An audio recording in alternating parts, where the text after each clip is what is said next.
Hey, are your practice swings really good, and then when you get over the ball, it's something completely different? I feel your pain. You're not alone. I'm going to explain to you why that is and how you can solve that right now.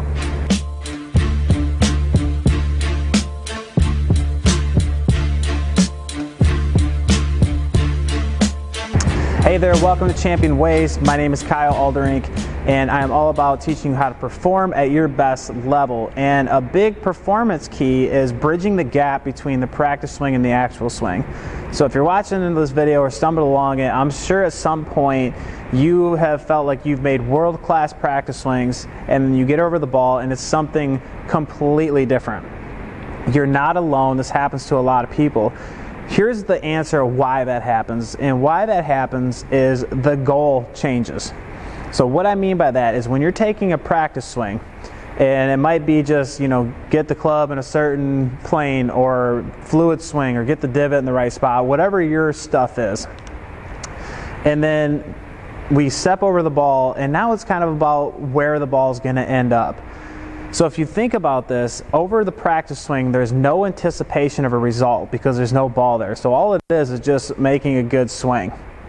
When we're really just focused on making a good swing and moving well, we can typically do that. So what changes now is when the ball gets introduced, it becomes all about the anticipation of the shot.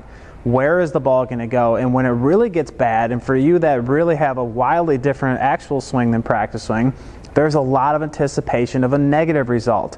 The what if? What if I mishit this? What if I hit it? What if I hit a house? What if I hit it in the water? There's so many what ifs, and that puts us into a deep, tense stage. So, for example, anticipation, if you think about that, it's like if somebody's going to come up and deck you in the face, you would immediately kind of tense up like this and anticipate that hit. So we'd get a lot of tension running through the body.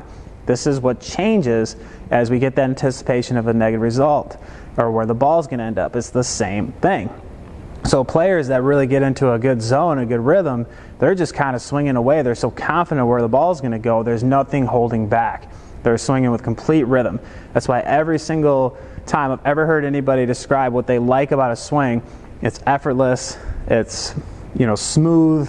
I've never heard anybody talk about a good swing saying, oh, such a robotic looking motion and the club looks so good. It's not. It's motion, timing, rhythm, because those are the things that matter.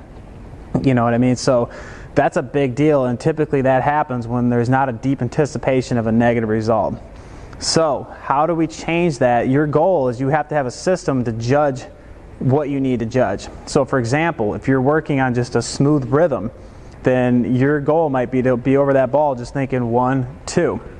And then same thing, you get over the actual ball, think 1, 2.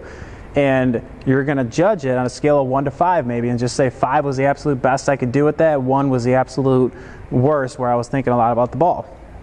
And you just start focusing on what you need to focus on internally to make sure that ball goes kind of what it needs to do. But you need to take care of what you need to take care of to get those swings to bridge the gap.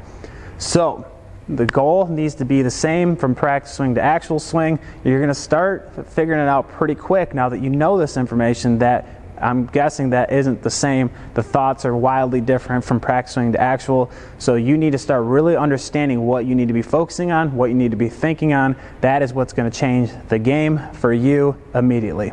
Again, if you like these videos, make sure to hit that subscribe button. We're going to keep growing this. I got so much great information performance-wise to share from you, because it's not about your swing technique. You gotta stop watching all these swing videos.